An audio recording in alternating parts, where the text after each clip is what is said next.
ओम परब्रह्म स्वरूपां च वेदगर्भजगन्मयी षण्डे त्वामहं वन्दे दुर्गा दुर्गतिनाशिनीं नारायणं नमस्कृत्यं नरं चैव नरोत्तमं देवी सरस्वती व्यासं ततो जयमुदीरयेत्।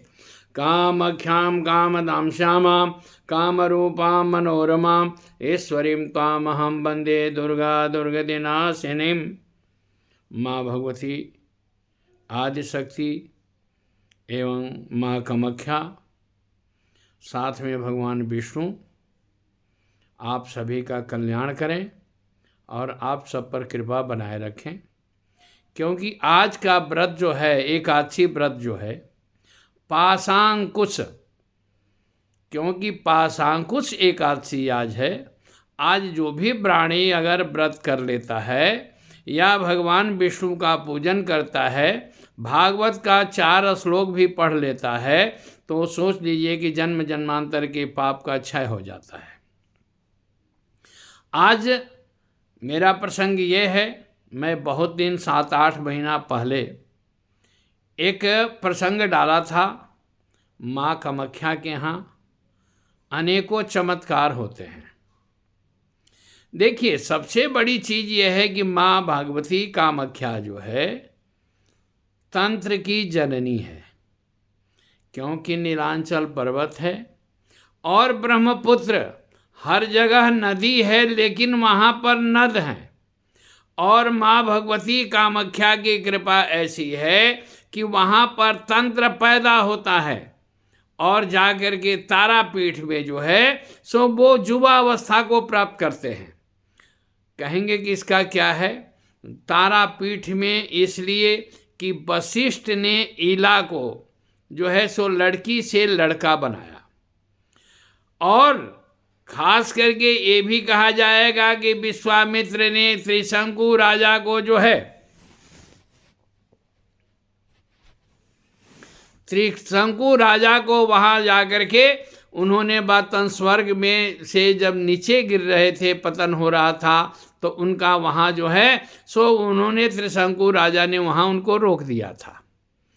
अब समस्या ये है कि क्योंकि तंत्र का पैदा होना और युवावस्था का प्राप्त करना, क्योंकि जो आदमी कामाख्या में तंत्र साधना करता है उसको बिना तारापीठ गए हुए नहीं होगा। क्योंकि भगवान शिव को भी माँ तारा ने स्तनपान कराया है। वो 10 विद्या में तो है लेकिन वो भी स्तनपान कराए हैं। क्योंकि भगवान शिव ने जब विष से एकदम पीने के बाद, समुद्र मंथन में जब विष निकला, उस विष को पीने के बाद जब विह्वल हो गए, तो विह्वल में व्यग्रता में माँ भगवती तारा ने उनको स्तन स्पर्श कराया, स्तनपान कराया।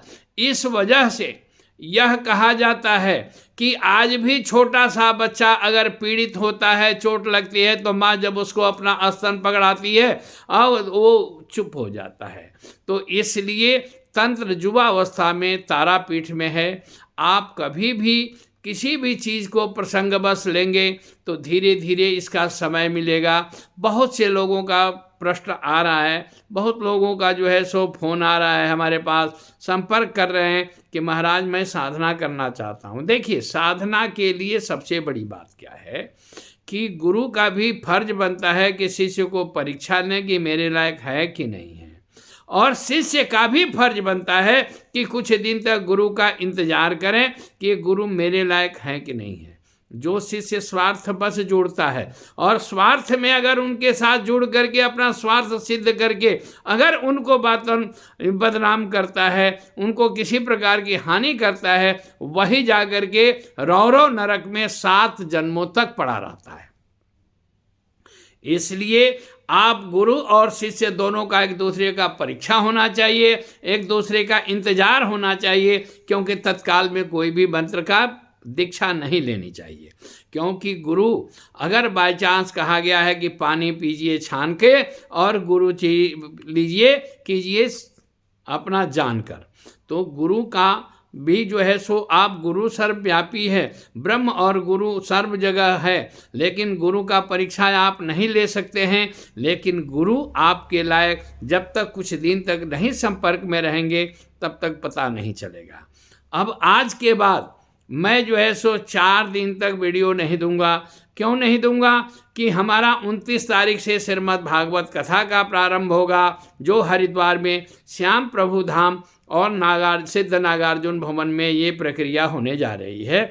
इसका व्यवस्था वहाँ से लगना है। अब मैं कोशिश करूँगा कि जिसकी जो समस्या है वो आकर के हमसे संपर्क करें, मिलें और मिल करके अपना नित्य प्रति निवारण मंत्र जो पहले भी जाप हो चुका है उसका भी हवन है साथ में, और आपके कल्याण के लिए भी 11 से 12 तक नित्य प्रति 7 दिन तक हवन चलेगा।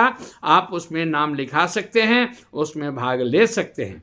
अगर आप आते हैं, आपकी समस्या क्या है, समस्या नोट करा दीजिए। इसके बाद उसके हिसाब से आपको समय दिया जाएगा। संतान का अभाव है, संतान की परेशानी है, या संतान सही सेटल नहीं हो रहा है, किसी की लड़की का या लड़का का विवाह नहीं हो रहा है, तो उसी तरह से कोई आदमी ज़्यादा दरिद्रता में, ज़्यादा गरीबी में परेशान हो रहा है, उसका उपाय, क्योंकि 7 दिन में 7 प्रक्रियाएं किए जाएंगे और उसी प्रक्रिया में आपका संपर्क भी होना चाहिए और निवारण मंत्र का नित्य प्रति हवन होगा।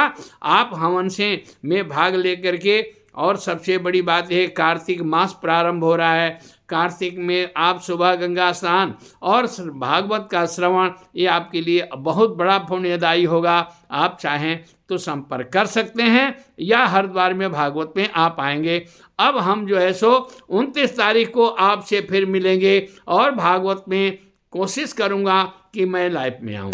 माँ भगवती आप लोगों का सदा कल्याण करे, भगवान कृष्ण आप लोगों का भला करें। आज एकादशी है, भगवान विष्णु का आप पूजन करिए, विष्णु का जो है सो आप ध्यान करें। साथ में आप, क्योंकि पाशांकुश एकादशी है, उसका भी फल आपको परिपूर्ण मिले। 12 महीना में जब एकादशी व्रत जो नहीं किए हैं उसका परिपूर्ण फल आज मिलेगा। दूसरी चीज़ ये है कि ग्रहण आ रहा है। ग्रहण खास करके 28 को होगा और अश्विनी नक्षत्र में होगा। मेष राशि वाले थोड़ा सा सावधान रहेंगे, क्योंकि ग्रहण का मतलब है कि कष्ट का। तो मेष राशि अश्विनी नक्षत्र में होगा। मेष राशि में अश्विनी नक्षत्र वाले को ज़्यादा परेशानी का कारण बन सकता है। इसलिए आप उस ग्रहण के बीच में जो भी मंत्र चाहें सिद्ध कर सकते हैं, उसमें मंत्र में जाप में कर सकते हैं, उसका हवन कर सकते हैं नित्य प्रति। और ख़ास करके ग्रहण का समय जो होगा उस समय आप हनुमान जी का आराधना करें, माँ भगवती का आराधना करें, गणेश जी का आराधना करेंगे, ये ज़्यादा फलदायी होगा। तंत्र मंत्र में भी अगर चाहें तो कुछ मंत्र भी, खास करके हमने पहले भी बताया है कि 10 महाविद्या के तंत्र को काटने के लिए दत्तात्रेय जी का होता है। दत्तात्रेय का मंत्र करने के बाद अगर वो तंत्र कामयाब नहीं होता है तो जाकर के हनुमत अघोरास्त्र होता है, लेकिन हनुमत अघोरास्त्र का काटने के लिए कहीं भी कोई प्रक्रिया नहीं है। इसी तरह से, क्योंकि जिस तरह से कहा गया है अन्न क्षेत्रे कृतम पापम तीर्थ क्षेत्रे विनश्यति, घर में किया हुआ पाप तीर्थ में नाश होता है। तीर्थ क्षेत्रे कृतम पापम, तीर्थ में किया हुआ पाप काशी क्षेत्रे विनश्यति, काशी में विनाश होता है। काशी क्षेत्रे कृतम पापम, काशी में किया हुआ पाप हरि क्षेत्रे विनश्यति, हरिद्वार में विनाश होता है। उसी तरह से आप चाहें तो हरिद्वार में भागवत में भाग ले सकते हैं और ग्रहण के दिन आप अपने मंत्र का, इष्ट का सिद्धि करें, पूजन करें। और पूजन तो खास करके वैदिक क्रिया में मना है, तंत्र में नहीं मना है। तो इसलिए आप पूजन न करके हर गृहस्थी अपना चाहे जो कष्ट है, ओम ह्रीं नमः इस मंत्र का जाप करें। ओम श्रीं ह्रीं श्रीं श्रीयै नमः इस मंत्र का जाप करें लक्ष्मी के लिए। या कष्ट का निवारण करना है, ओम ह्रौं जुं सः महामृत्युंजय का बीज मंत्र कर सकते हैं। या आप जो है सो शत्रुओं से पीड़ित हैं तो ओम क्लीं नमः इस मंत्र का जाप कर सकते हैं। बाकी जो है मिलने के बाद धन्यवाद। जय माँ कामाख्या, जय माँ पराम्बा जगत जननी अम्बा की जय। आप सबों पर कृपा उनकी बनी रहे। धन्यवाद।